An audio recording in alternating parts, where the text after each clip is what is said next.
So people can see us online now. Yeah. Okay. So hello world, hello London, hello South Asia, hello Folkestone. This is the the second day of the Zine Mela festival.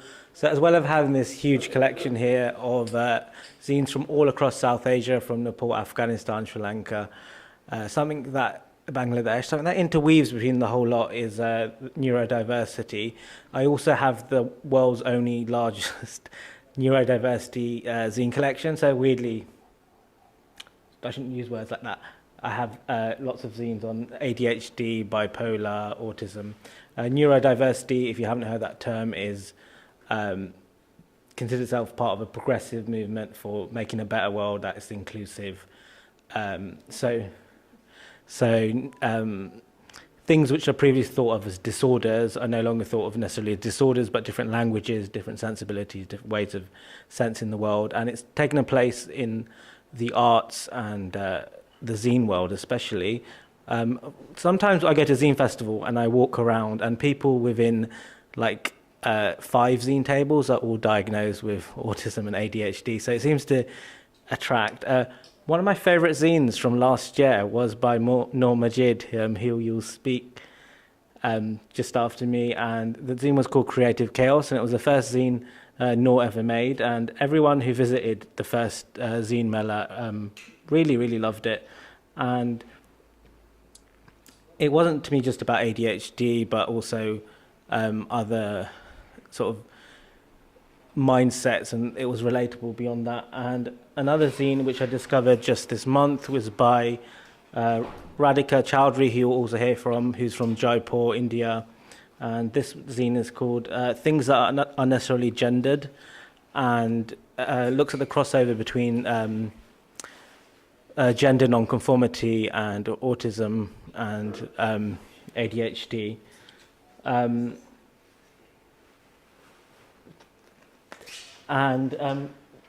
When people ask me what a zine is, and half the people who come through the door ask me that question, I say zines aren't just these sort of publications, but it's like a sort of attitude. So zines reflect what is official knowledge. Zines reject certain forms of authority. And this is one of my favorite zines. It's called You're Not My Dad, Autistic Life, Culture. And you have this very typical like charity or NGO model, which is often based on like pity or like I know you better than you know yourself. And so this is one of the sort of, so zine culture sort of looks at these things that have taken like with a lot of earnestness, but with a degree of like frivolity sometimes. People don't always have to be model minorities. And so this is like a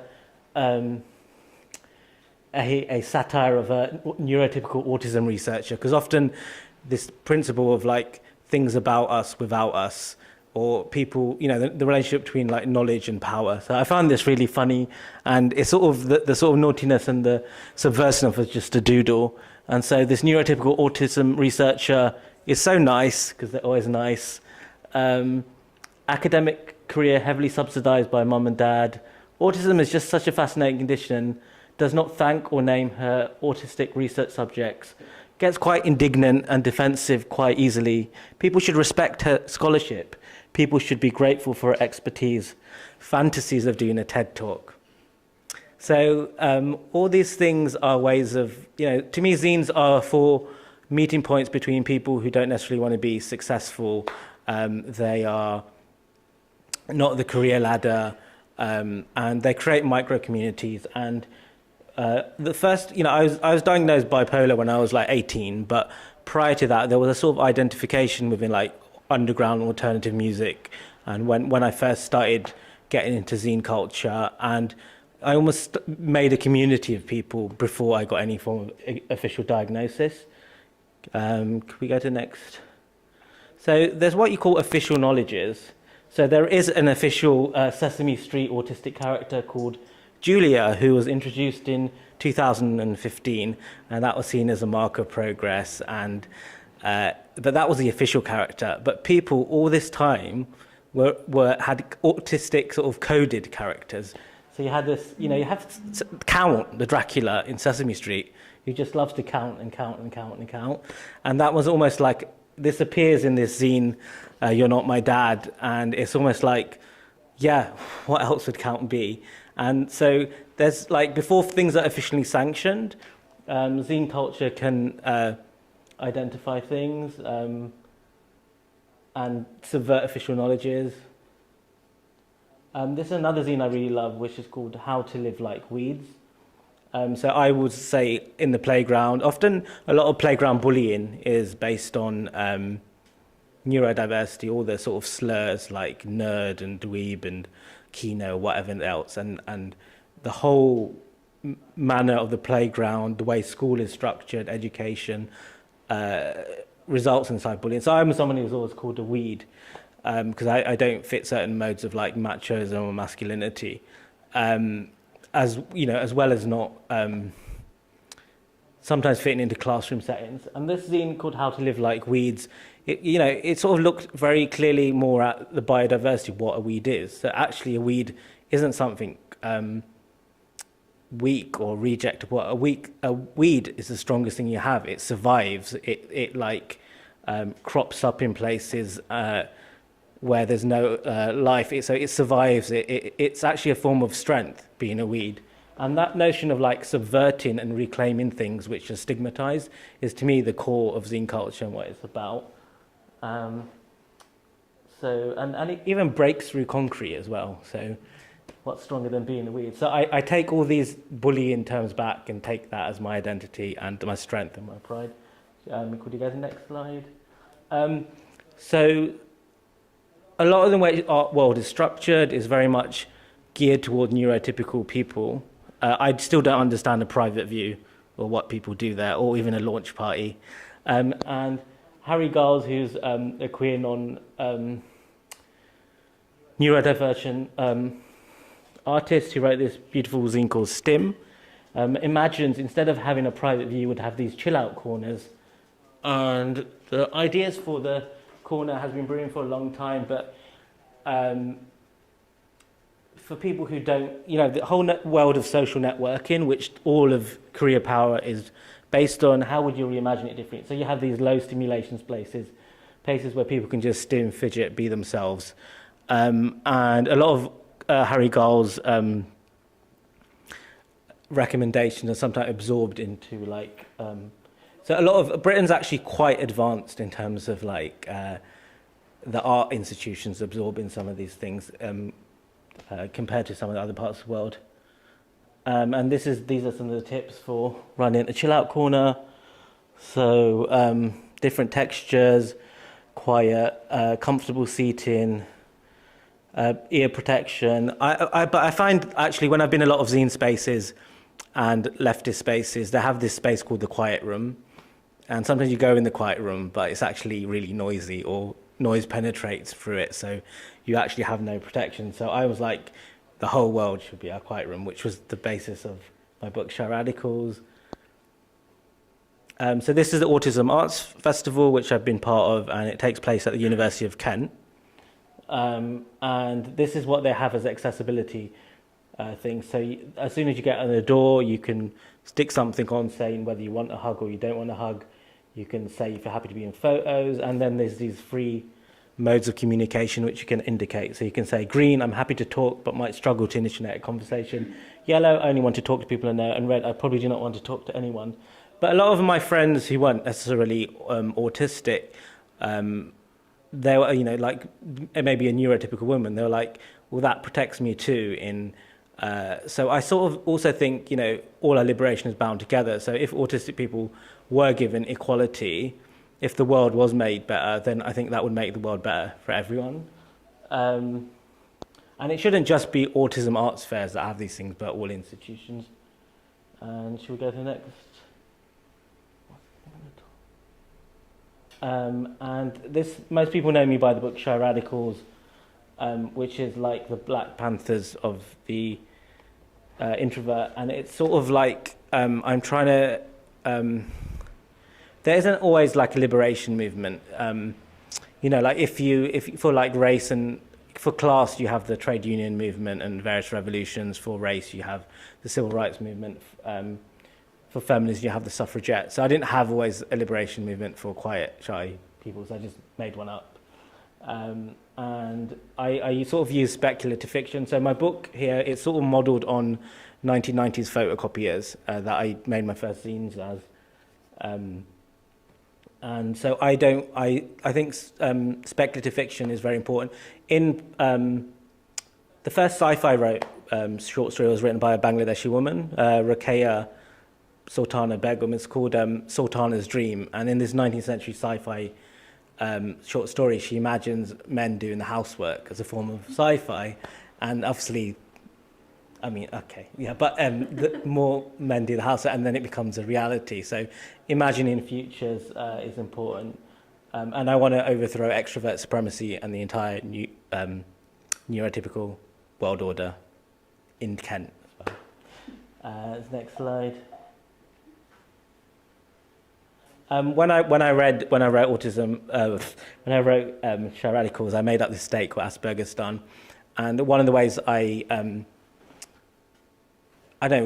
guess research a novel or prepare for creative writing is that I just read loads and loads and loads of autistic peer-led literature. So this was Asperger's United. So my brother got diagnosed with Asperger's when he was detained without trial in prison, and so I used to order this for him, which is part of the National Autistic Society. So they had this zine that was circulated, and I noticed this common phrase that kept coming up, which is that autistic people view themselves as second-class citizens.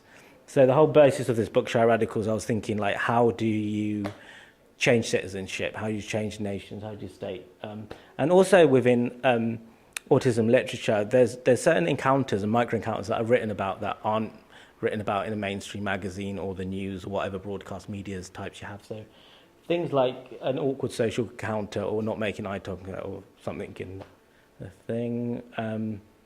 So my book grows out of... and, you know, the ways in which most writing is communicated is like, 19th century novels with straightforward narratives, or, you know, the long-form plain prose essay, or the Owen Jones column but expanded. And so when I wrote Shy Radicals, I wanted to be revolutionary in format. To me, everything is a form of fiction.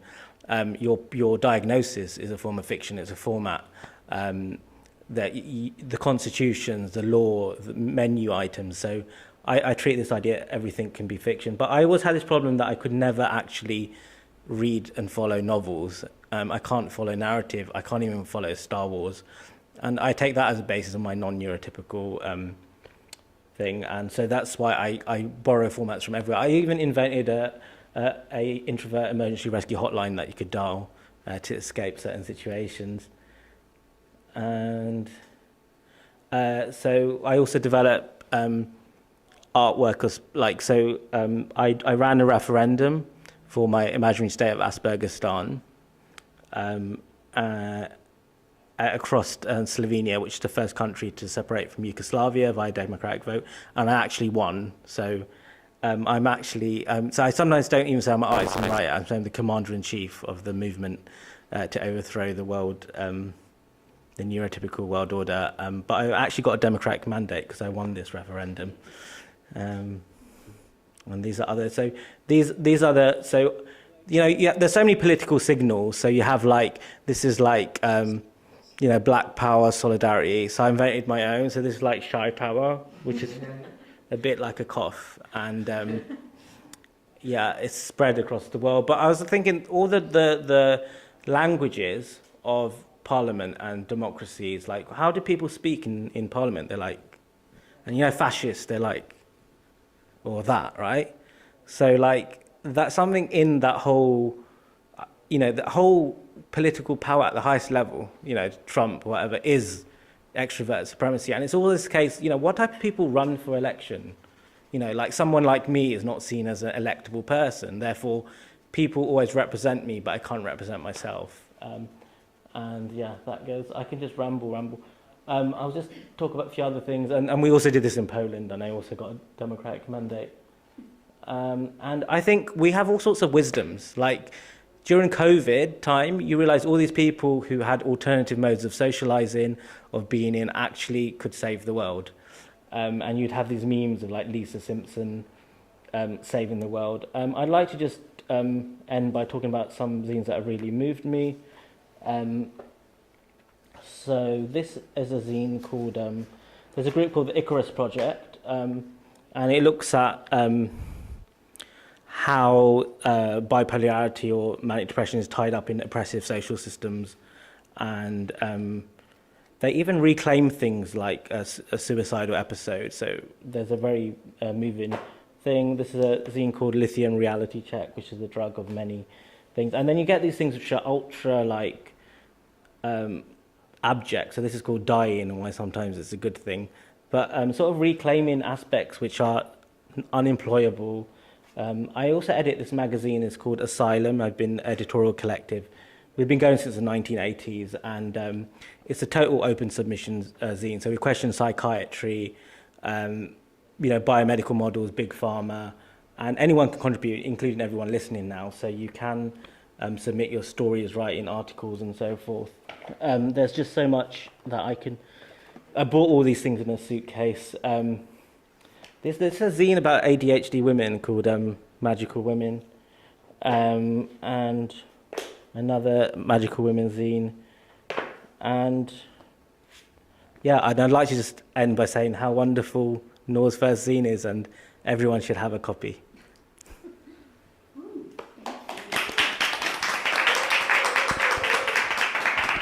Thank you so much. That was a really smooth segue. I'm going to now share my screen. So yeah, I'm going to be running through kind of the process of what it took to create this zine that I made in July of 2025. So just an intro about me. My name is Noor. I am a graphic designer and an artist for the last 6-7 years now. And this presentation is literally about, my process of how I am getting through my own mental health journey through the form of zines in particular. And Design, Draw, Do in the corner that's my social brand, so that's what I call my YouTube channel, and now that I consider it what I consider as a social brand. So this is a drawing of what my brain looks like. This is one of several drawings that I've made that I like to call diary drawings. This is just one image.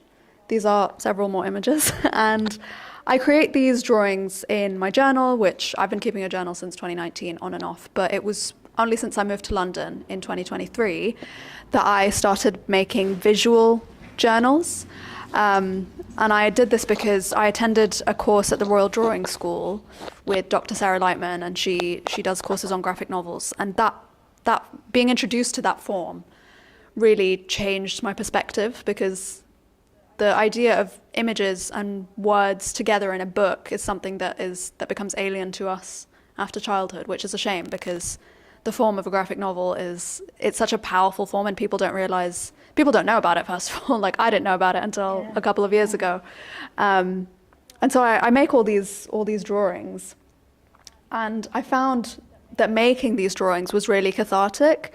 And this is what happens, or started to happen, when I make art, is that there's this kind of join between the brain, it connects to the heart, and it all just becomes one on the page. It becomes like an emotional, logical thing. And this is one of the images from my zine. And I just ended up making more and more diary drawings. And this term diary drawing is inspired by Bobby Baker, who's in the corner there. And she's an artist who did a series of diary drawings during her time at a mental facility, a psychiatry facility. And they were just really raw, really emotional, and very true and personal to her. And I found that term diary drawing really resonated with me and my work. And a lot of it is very raw, it's very emotional, but it's also very tangible. I like to be able to see on the page the emotions that I'm feeling. And I just find art to be a very, very powerful medium for that. And eventually I had so many of these drawings that I wondered what I could do with them. And this is an Illustrator document, an Adobe Illustrator document, of literally a bunch of scans of all my drawings, and what I'm trying to do here is like theme them if I could. Like these are all captions of different themes. You can see a Venn diagram at the top. I'm trying to see where these drawings overlap, where there's a connection. And it was during this time that I was doing another course with the Royal Drawing School. I highly recommend them. This was with Emily Harworth Booth. She's also a graphic novelist, and she does a couple of amazing courses. And it was basically taking us through how to structure a graphic novel. And that was really helping me to understand how all my diary drawings potentially fit together into a larger narrative. So this is all kind of going on in 2024, 25. And I eventually found that the zine format brought order to all of the previous chaos that you saw in that Illustrator document. And I found that the zine format was a lot less pressure than thinking about a whole graphic novel, which is like a pretty huge endeavor. And the good thing about zines is, of course, you can self-publish them. Not to say you can't self-publish a book, but of course that does take a bit more time. And this image on the right is me storyboarding this exact zine. So for those of you who've read the zine, you can kind of recognize images from the zine itself. And again, this idea of storyboarding was something that I took from the courses, and laying it out like this in a really scribbly format, in a really kind of draft format was really useful to help structure the zine, because as I showed you before, my brain is like all over the place. So I find that zines are a really nice way to make my thoughts into a linear and narrative, which helps me to sort through them, I suppose. And then, of course, thanks to Hamja, I debuted this zine at the Zine Mela in 2025. And I think I reached out to you, Hamja, like 2 weeks before the zine. So I had a week, basically, to make to go from this to this, which was quite a lot of work in a week's time, because I had to send it to print. So I had a week to print as well. So yeah, having the deadline obviously really helped. So I think, otherwise I wouldn't have gotten to do it. So yeah, I do appreciate it, even though it was a very chaotic process, but it was all good. The end result I'm really pleased with it.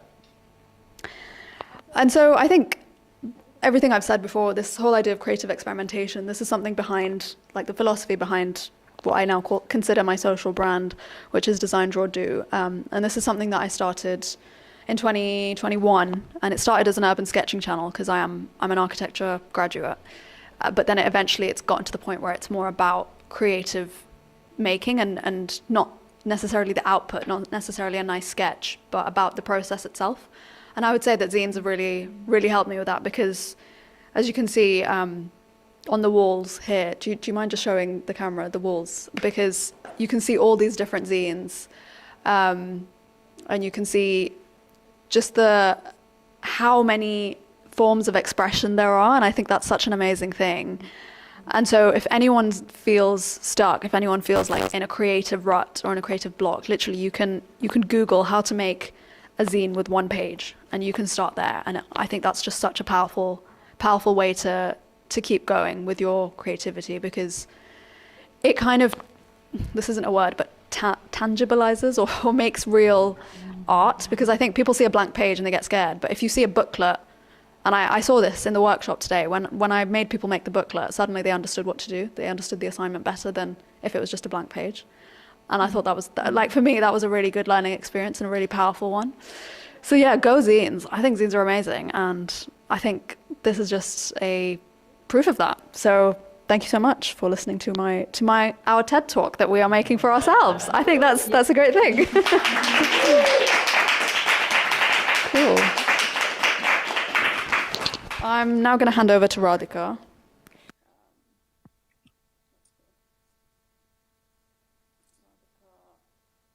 Yep.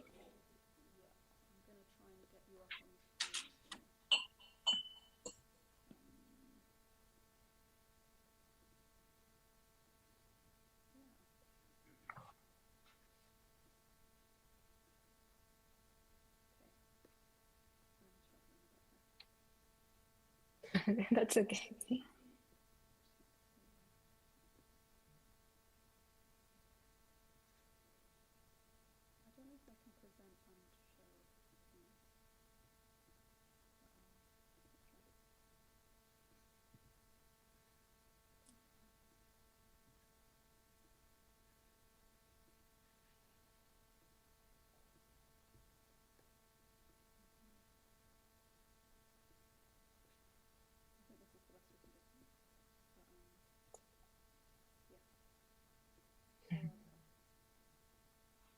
Hi, my name is Radhika, and my pronouns are they, them. I am from Jaipur, India, and I'm so excited that I got to be a part of this talk. Honestly, I wish I could be there in person, but nevertheless, I'm really glad that I could join like online. Can you all hear me well? Is it all good? Yeah. Okay. Thank you. Yeah. I am an illustrator and a zine maker and a workshop facilitator. I came here to London in September 2024 because of my master's. I did my master's in illustration and visual media from University of Arts London.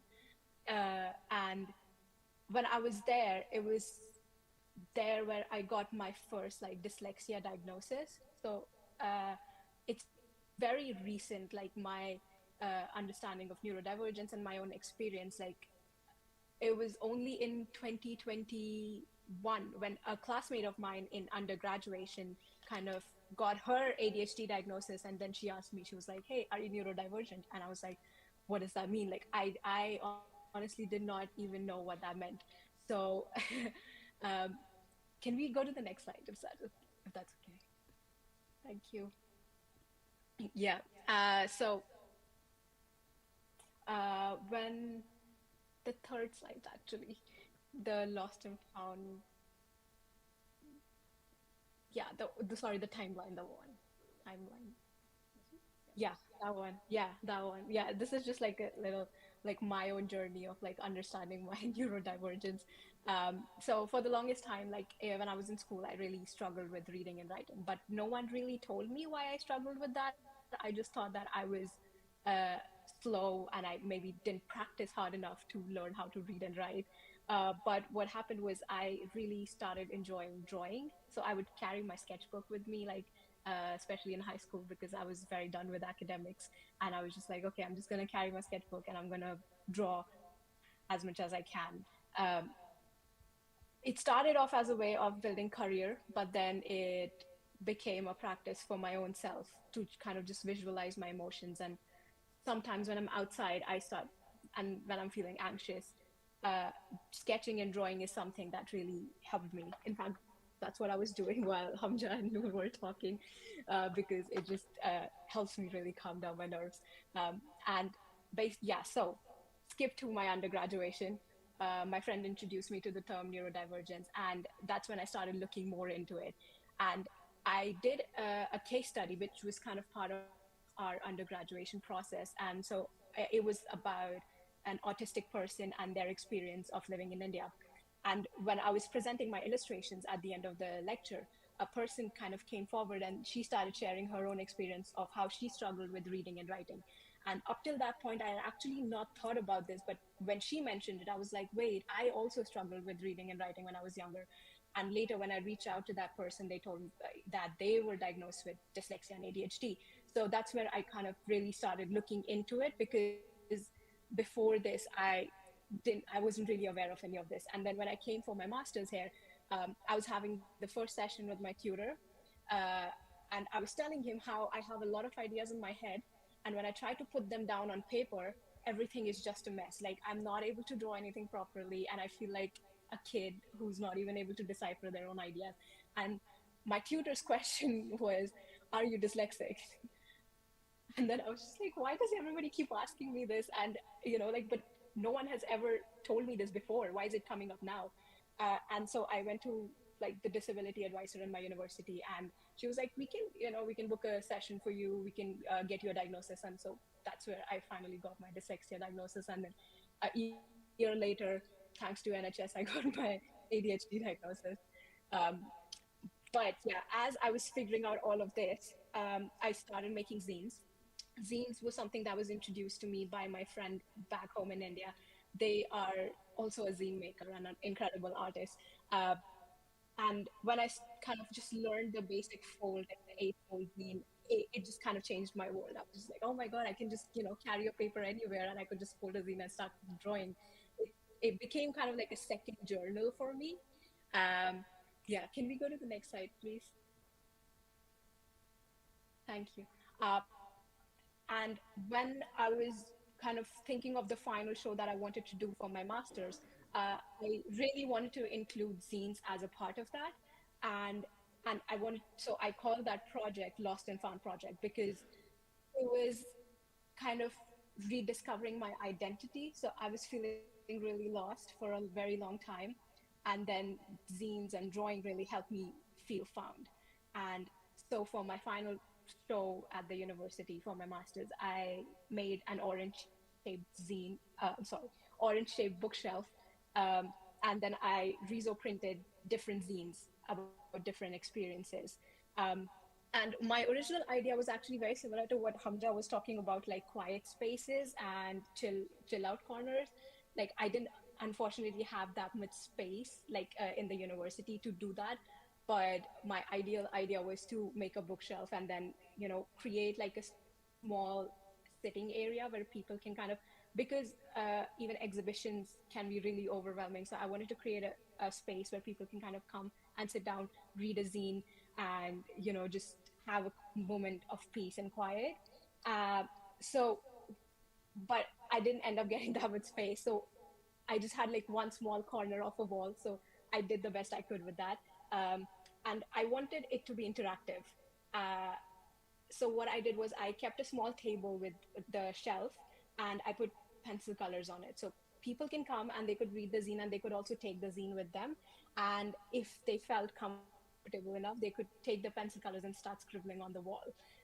Because I felt like scribbling on the wall and scribbling anywhere, honestly, I am like very ADHD. So like I kind of start stimming anywhere if I have a pencil in my hand. And I felt like it was a really good way of kind of making people feel comfortable in the space, and also for them to reclaim the space as their own, even though it was just a small wall. But that was my idea for my project. And yeah, I really felt like this was sort of the first time where I really got to go deep into my own experiences, and yeah, present it in a creative way. So yeah, these were my little zines. Um, this zine, it's called Activity Zine, and I wanted to do a workshop in that space as well, but unfortunately I was not able to do that. So I thought that I could make a little zine with all the activities in it.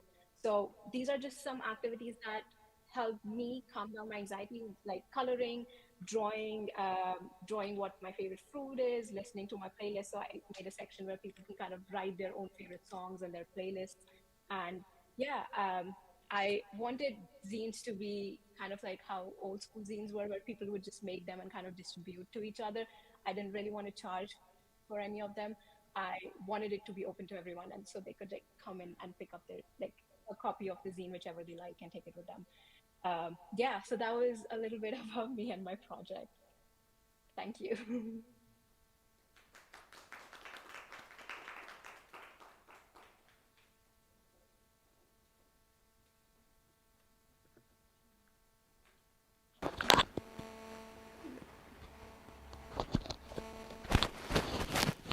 Hi. So one of the most common things people ask me when they visit this reading room and this space and this exhibition in Zine Mela is they actually directly ask me, "Oh, are you autistic and do you have ADHD?"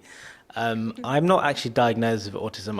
I'm diagnosed bipolar, which is my main neurodivergence. I'm going through NHS long-winded process, which takes about 2 years. And so you have this concept of like self-ID, but I seem to be they ID'd. So by my readership, so Shy Radicals, people say it's the best book on autism.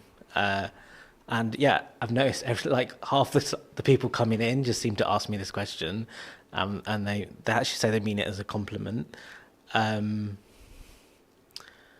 Yeah, and I don't know if anyone wants to. This is an interactive session with anyone here, and if anything resonates to any of the people speaking, please join in at any moment. Yeah, it's just to do with your project, yeah. Oh, do I just hold it here? Yeah, I was just going to ask you about your, well, two questions. The first one, when you create, do you have like an initial kind of thought process or like a pattern when you do your drawings and when you create? And the second one was if you could talk a little bit about your next project and the process of that, or if you are going through that at the moment. Thank you for your questions. So the first one is about how do I start, right? Yeah, so I take it as a very natural process. I don't really force anything. I know that people say like, oh, write out ideas lists, etc. But I find that it's just easier for me to do something that's kind of been brewing in the back of my mind. And I guess the journal really helps in that I can look back through the days and see what is a particular topic that I've been looking at or thinking about. And as you saw with my Adobe Illustrator file, I kind of do a lot of retrospective work. So I don't necessarily have an idea and then go for it. If anything, to answer your second question, I'm trying to do that process now where I have an idea. So it's an idea about kind of memories and being kind of, I don't necessarily know how to verbalize it, but basically the idea of being in a space and being disconnected and kind of memories and culture, and it's a lot of different ideas, but I'm trying to do that process where I start with an idea and then progress. Whereas this zine that I made is definitely retrospective. Where does everything fit together? Okay, great. This is how a narrative can form. Let's make some new drawings that are more polished and clean, and then I'll make it into a zine. So I'm trying the second process. I'm trying the second process of starting with an idea, and I don't know, I'll let you know how it goes. Anyone else in the room have any questions? Yeah.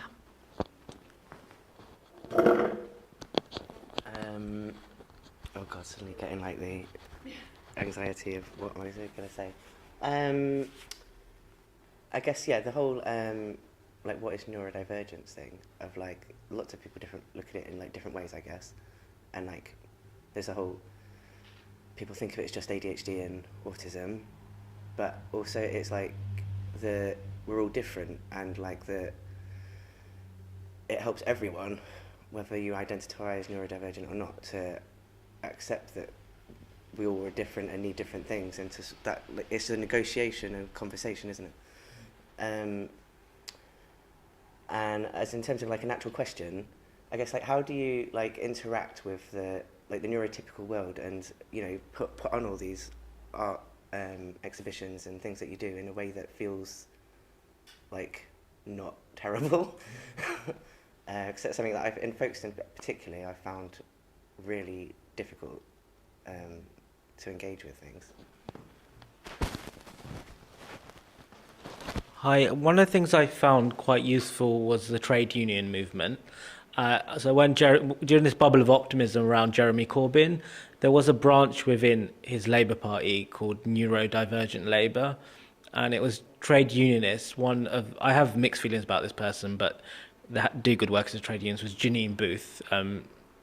Some dodgy politics, but trade union law provides ways in which you can change your workplace. You have rights that you can demand. The Shy Radical book, which I wrote it as a constitution. Like what and you know, these rights don't exist. We don't have right to silence. We don't have right to quiet spaces. But I found it useful to envision it as constitutional right rather than so it's protected by law. We don't have like a, I don't know, autistic police force come and make things. So that was like useful. So and then you have a collective grievance. How do we collectively?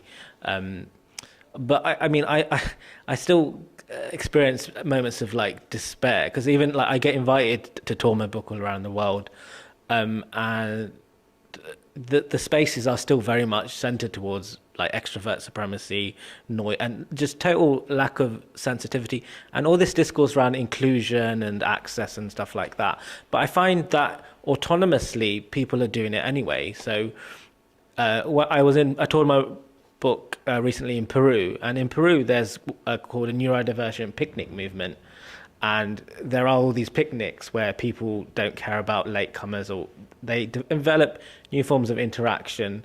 I'm very suspicious of actually the neurodiversity movement, because one of its founders, Judy Singer, is the most awful. She's like, if you read a Twitter timeline, so Judy Singer is a person who inserts the word neurodiversity into academic discourse.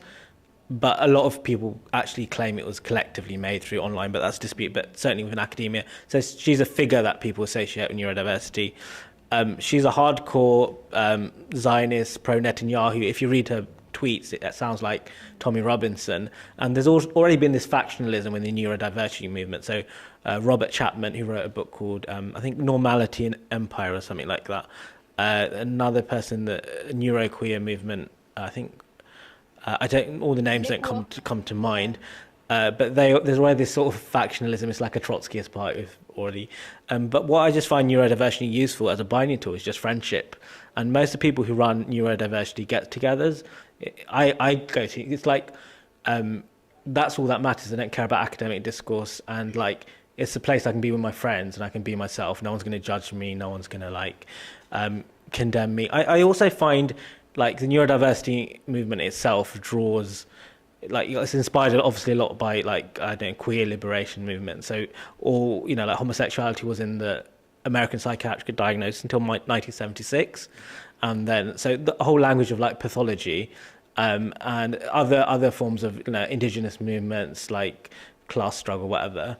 I don't know if I'm rambling too much.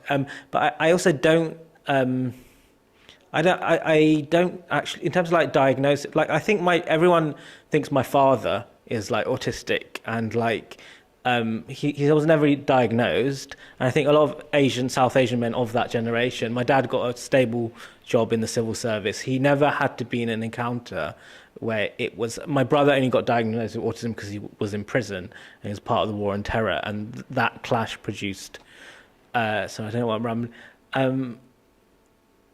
How do I navigate? And this point you put up is also very interesting about, it seems to be autism are like the front army, and then everyone else is, I don't know. Do you want to? I don't know. I just find someone immediately more like I like you more because you've got ADHD. I met Radhika at a Zine club, and we instantly became friends. Like, Yeah. and she's like, "Oh, I have ADHD." I was like, "Oh, wow, you're like my sister." So I don't know. There's this sort of, you know, there's international identities. Like some, you know, like all the Muslims in the world consider themselves like the Ummah. So there's like the Ummah of the neurodivergent. And when I went to Peru, I made these friends. I made this friend, and she just had been diagnosed with autism. And I was like, "Wow, that's great! Now you've opened a whole world map of friendships, heroes."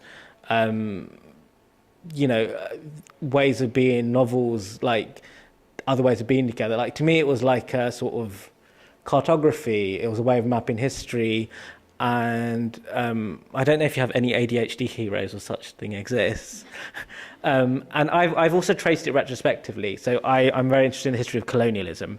So the Easter Rising, which is in 1916, where it's the first major revolt against the British Empire, when 90% of the world is under European colonialism. So that's led by someone called Patrick Pearse, who everyone retrospectively diagnoses as autistic. And I just find, the most obvious figure is Greta Thunberg, who I find incredibly lovable.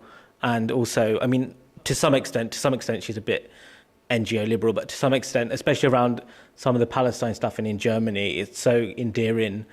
I know I feel Greta Thunberg gives me license to, I don't know, maybe not make eye contact or be different. I mean, so much shouldn't hinge on her, but I found that useful. It's like, how much power and teeth do you have?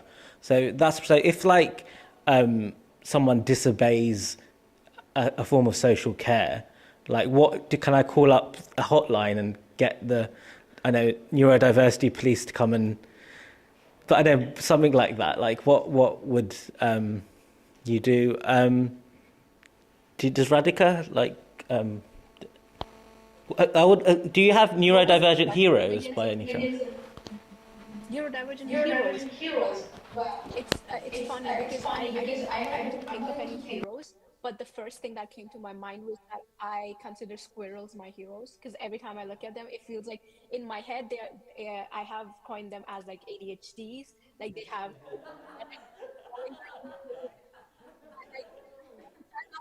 I'm at a park, I just love looking at squirrels. I love drawing them. My friend is like really good with animals, so we would just kind of sit outside. We would give them biscuits, and they would climb up our hands, and they would like jump everywhere. And I'm like, that's me. Just like, you know, in split second, they would just start running everywhere and anywhere. Like, I feel like, yeah, that's my brain. Like, that's the visual representation of my brain. So I feel like for me, like, my heroes are squirrels.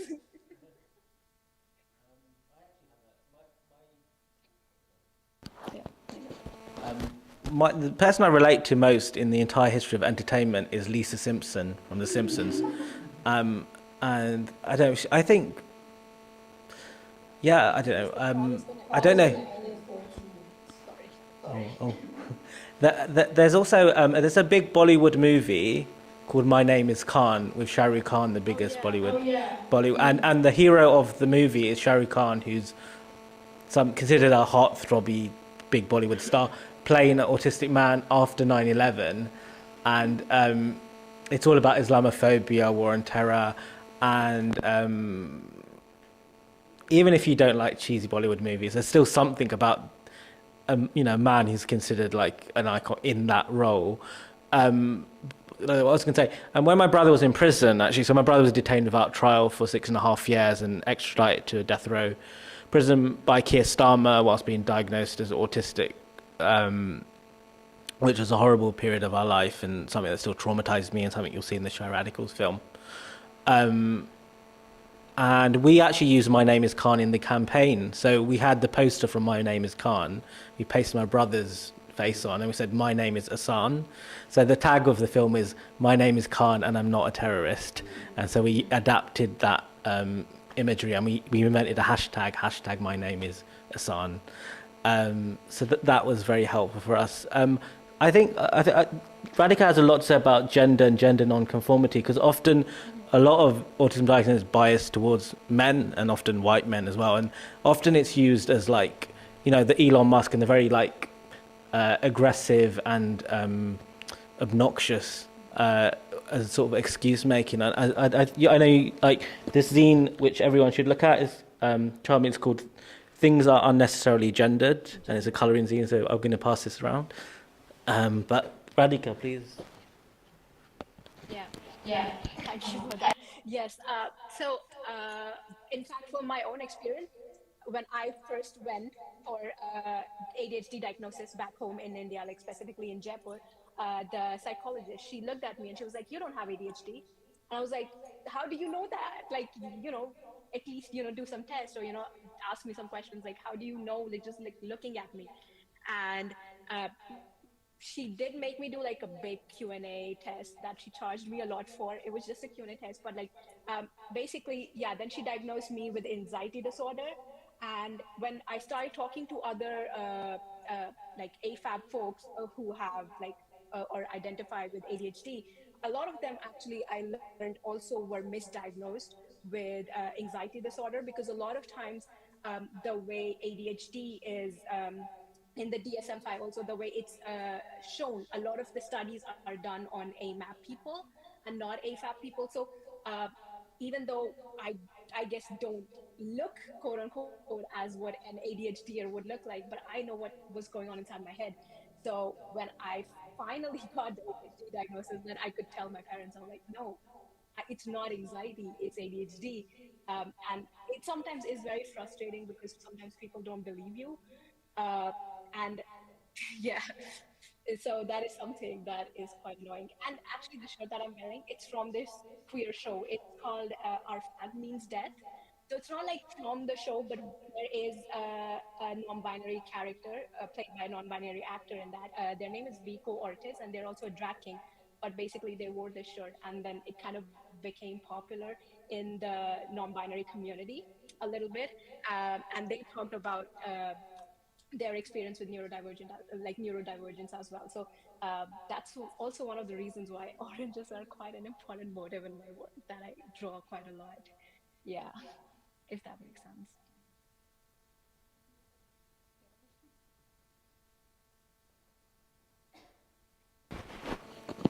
Thank you. Just start by saying thank you so much for, making this space in our lives to have these thoughts and to convene together, to be with one another, support one another. And yeah, I think everybody deserves to be able to have this type of space, but not everybody can always be here. So thank you for persevering and making this possible. Start there. I had written my question, but I thought along the way, Radhika, you mentioned your spirit animal, almost the squirrel. I really identified with that. And, you know, there are times where I feel, because when I kind of tapped into thinking along, what is my spirit animal? And I might not just have one, there'll be different ones for different times and places. But I did, when I kind of tapped into that squirrel, I did stop and think for myself, is this squirrel something that's naturally in me? Or is it also the system that we're part of that kind of engineers and demands that my brain is constantly having to dig and to work because I care? Just because I care, I'm always having to think ahead. I'm having to lift and having to carry, having to solve, having to... So yeah, that's been a question for myself and maybe just reflecting on that. But at the start, I think we said a line that was, everything can be fiction. I think that that's a big part of zines. You know, we're here talking about zines today. And the zines, like the internet in a way, is a mirror to what and who we are as a species, I guess. You know, as much as there's also a lot of negativity that happens online, it is a mirror of who we are and just, you know, how we've evolved.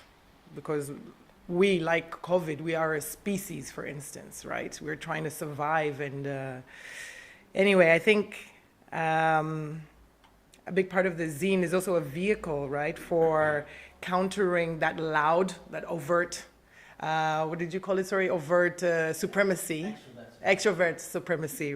So in a way, it is a countering to that loudness and just what there is considered established. We have counter narratives. We are having other ideas, other visions. And I work in architecture, thinking about spaces.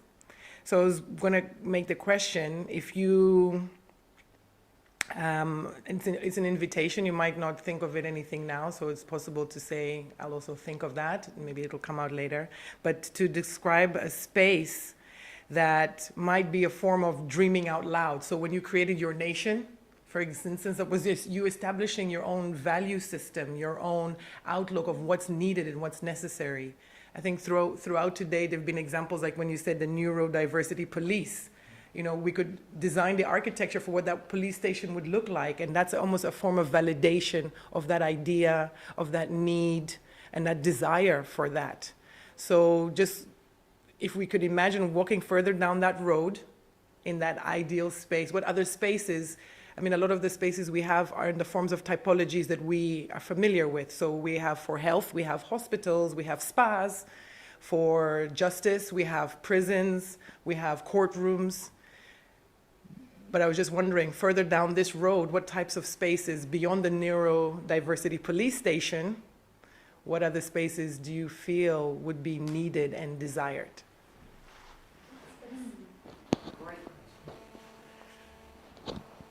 A space like SD projects during Zine Mela, but existing all the time with 24-hour access. This is going to be taken down tomorrow. I mean, how heartbreaking. But we're already developing here bonds that can't, you know, all we can do is go to a noisy pub or a restaurant and that's it. Spaces like this need to be protected. Our enormous benefit, connection, realness. I find places already exist. For example, I spent a lot of time in Slovenia, which is where I won the election to be the commander-in-chief of the Aspergerstan Liberation Movement via referendum. And the whole city of Ljubljana is built like, it's one of the most beautiful cities in Europe. And it's all built by this one architect called Josef Plečnik. And he had a very... I don't know what's the non-neurotypical lifestyle in how he interacted, but he designs the whole city. So there's no point in the city. There's no Times Square. There's no Leicester Square. Even the big bridge is split into three. So the crowd isn't like Brooklyn Bridge. It's like split into three. I'm not Catholic. but I love cathedrals, and I love the ambience of cathedrals. And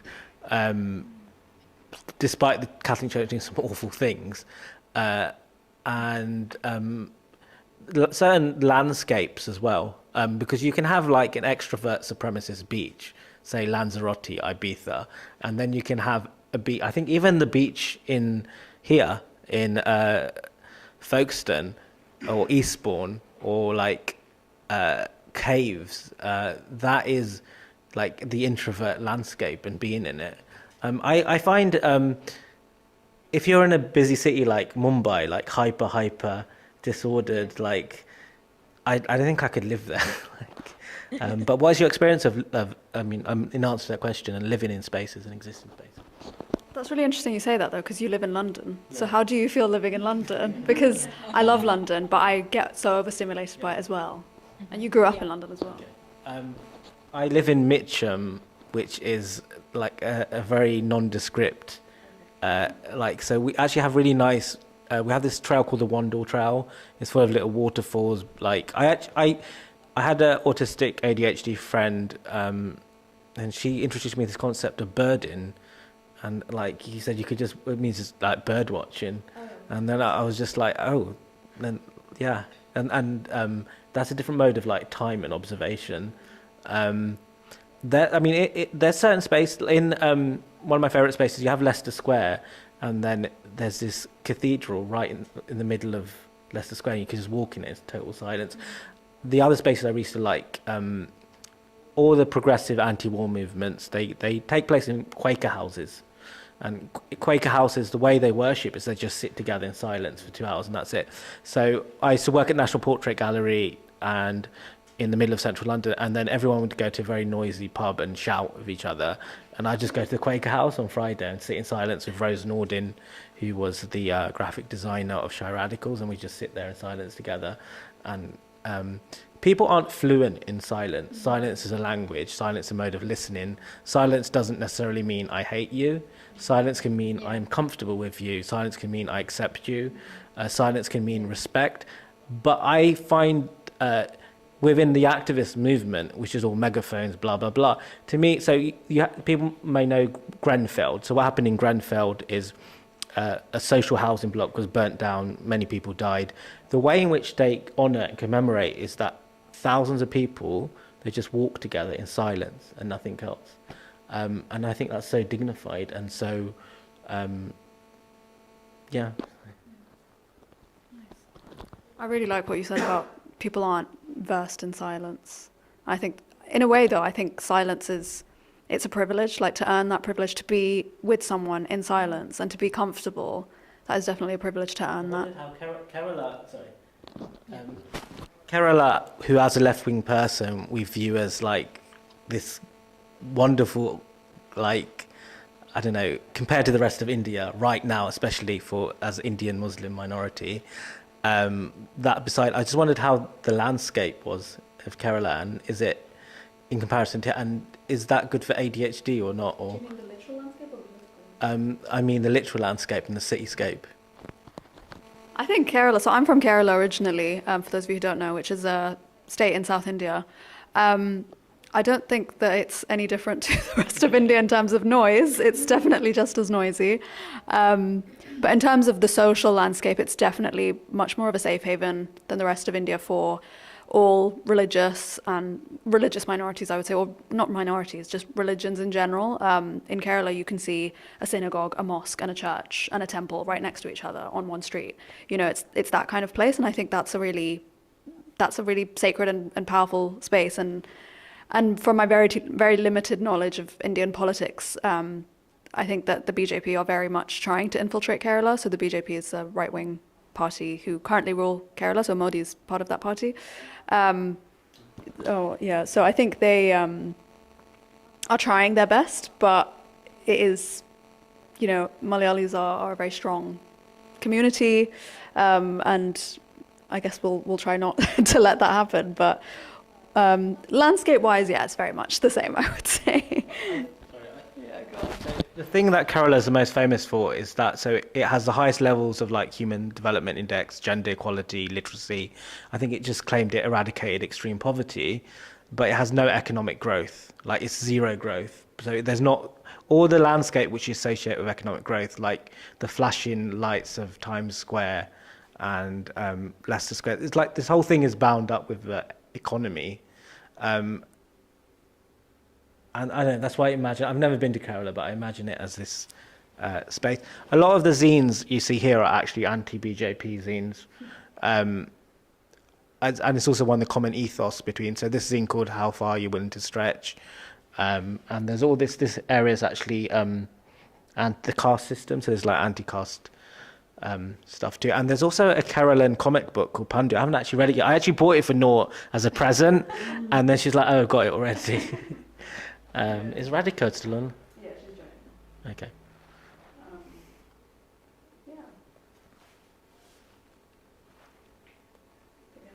Oh, I'm going to talk about my other imaginary organisation.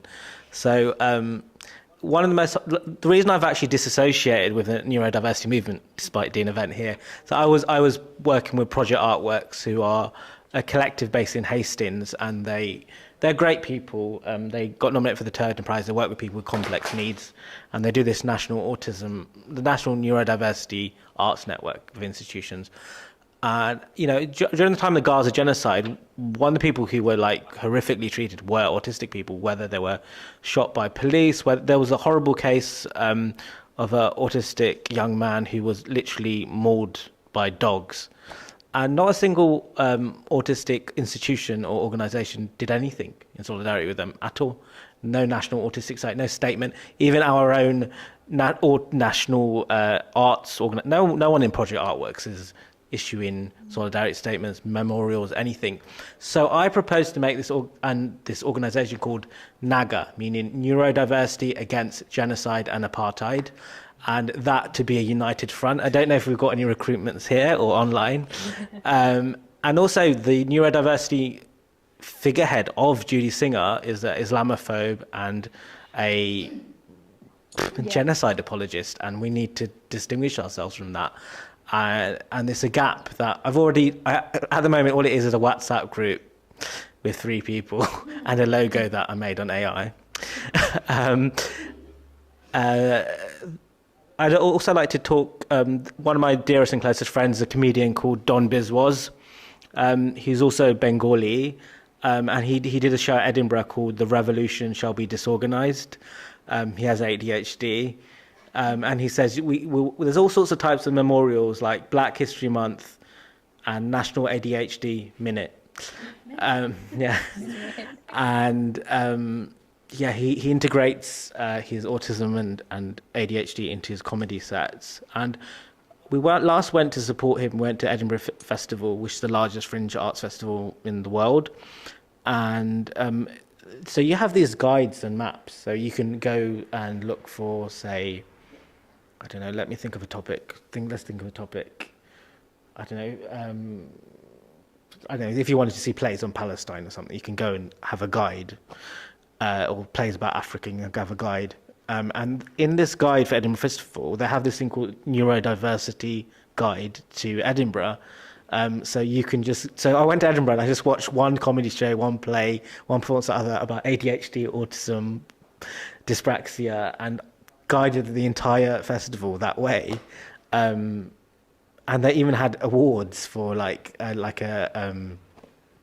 neurodiversity, and there's even something called the Neurodiversity Arts Review as well.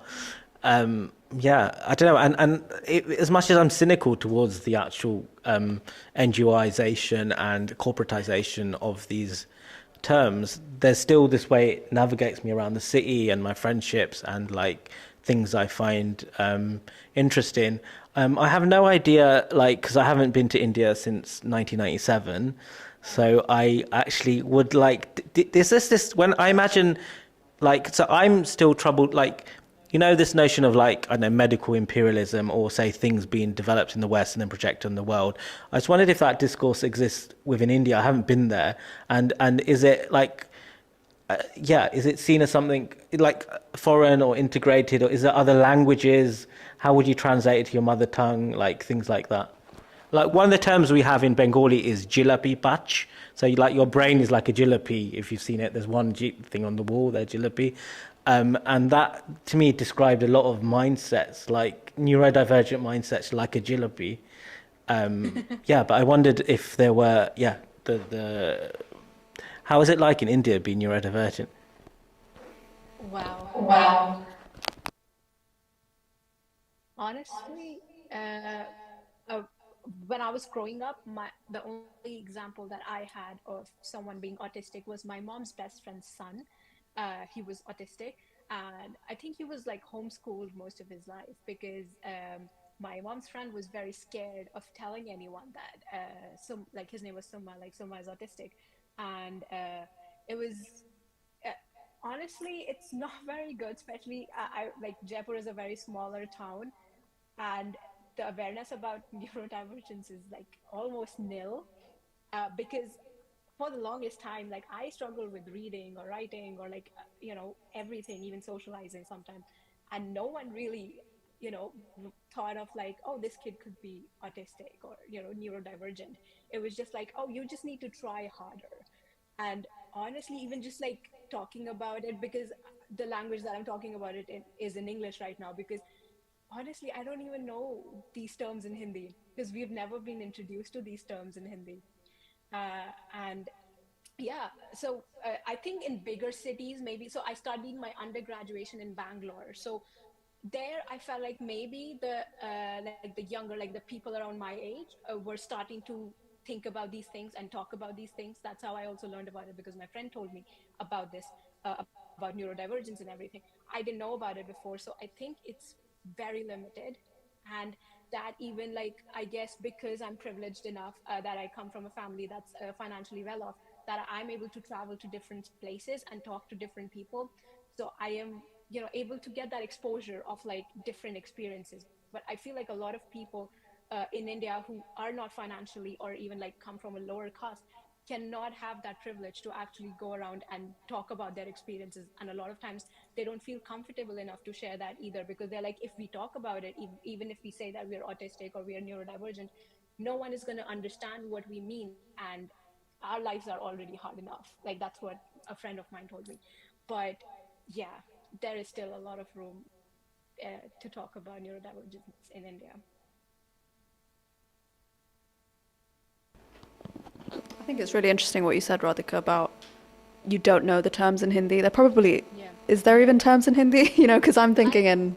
Yeah, I think they might exist. It's just I might not be aware of them, to be fairly honest. But that's the thing. It's not. It's not. Either way, it's not common Yeah, it's language. not common knowledge. Yeah, totally.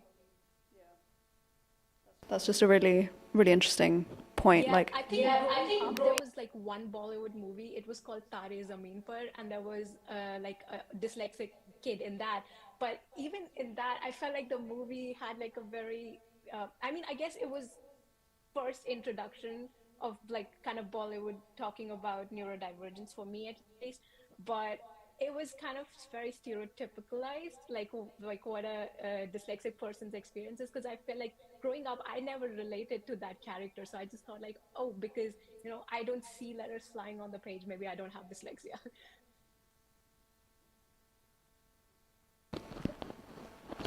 So in terms of a mother tongue, my mum cursed me so many times, so I know every single sweat like kutta, fakibaj, haramjada, like Yeah. gada. So that is my mother tongue understanding of. So the thing my mum calls me the most is the word fakibaj, which means like, sorry, it doesn't mean what it sounds like. It means like sort of lazy, good for nothing. But she still calls me to this day. So it's sort of this sort of, and you can reclaim these words. So, Bagol is the classic, like, which means mad, but then you might have like a singer called Bagol, like there's a Bangladeshi rock singer called Bagol. I guess zine culture is about reclaiming some of these, like the word punk, which is not an insult, can be something else, right? So yeah, I'm sort of gathering all the swear words my mum called me my whole life. So maybe that's not such a good thing. I don't know, because when my mum said it, there is a tinge of affection behind every form of curse, right? In fact, when you go to Edinburgh Festival, the comedy festival, the trope that repeats again and again and again and again, and should almost be given some form of commission, is the Asian mother. You almost do not have a comedy set not with an Asian mother. In fact, yeah, certain Asian mothers came to talk to me today in the, it's a very powerful force. But there's something in parents, like my mum still loves me, like, and my father as well, even if they don't understand the art I do or zine worlds or so in that project of not defining, not understanding, not being like a clinical thing, in that fuzziness, there is also something positive there, if that makes any sense. Like my mum doesn't probably, too much being about my mum. yeah. But I think but I think for different, you're Gen Z, right, Radhika? I'm Gen X, like cross generationally. I guess like life doesn't always improve for the better. So like my parents had stable income, they could buy a house. There was no such thing as a sort of 0-hour contract gig economy. My father came to England in the 1960s from West Bengal, India, and had a stabilized job, married my mum, who was very beautiful, and they buy property, which is impossible for us. I don't know where my point is going with that, but I don't know. And then our conditions of economy are different. Our attention spans are different. Our so I don't know. I sort of interested in that sort of. I'm an older generation from you as well. How do you encounter if you meet like someone who's like, I guess, middle-aged, and you will be eventually, and like of an older generation who's they're also survivors as well. How have you met older people with these diagnoses, and how has it felt, and what's your interaction with them? Wow. Yeah. Honestly, I don't think I've interacted with that many older. I think it's also because a lot of, as you like, a lot of older generation is not really diagnosed with a lot of neurodivergence. But in fact, when I was filling up the ADHD form with my mom, because there's a section where like someone who knows you since you were younger needs to fill like a section of that form. So I was filling it with my mom, and as she was reading through all the things like getting distracted easily, or different things that happen like with like experiences around ADHD, she was like, oh, your granddad does that. And then she was like, oh, your dad does that too. Oh wait, I think I do some of those things. And I was like, yeah mom, it's hereditary. That's what I was trying to tell her for so long, and she wouldn't believe me. And I was because every time before I mentioned that like I might have ADHD or something, and then she's like, no, it's just everybody does that. And I'm like, you think everybody does that because you do that. But yeah, so interestingly enough, I don't think I've had interactions with a lot of older neurodivergent. Maybe I might have. Yeah, yeah. I think you're the first person who I guess I interact. Like, it might be that older people I might have met might be neurodivergent, but they might have never just gotten a diagnosis. So yeah, but it was honestly really lovely meeting you that day at the Zine workshop.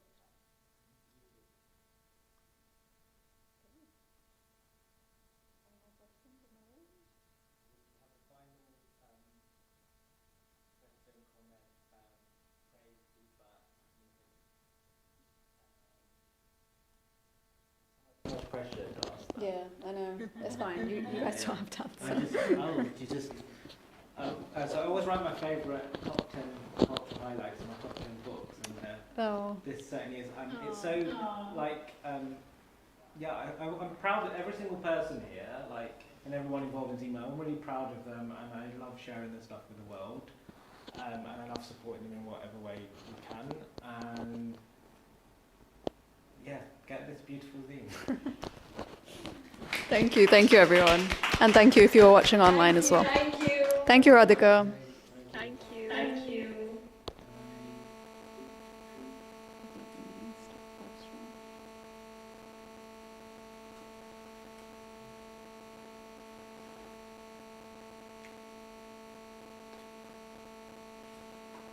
Nice. I got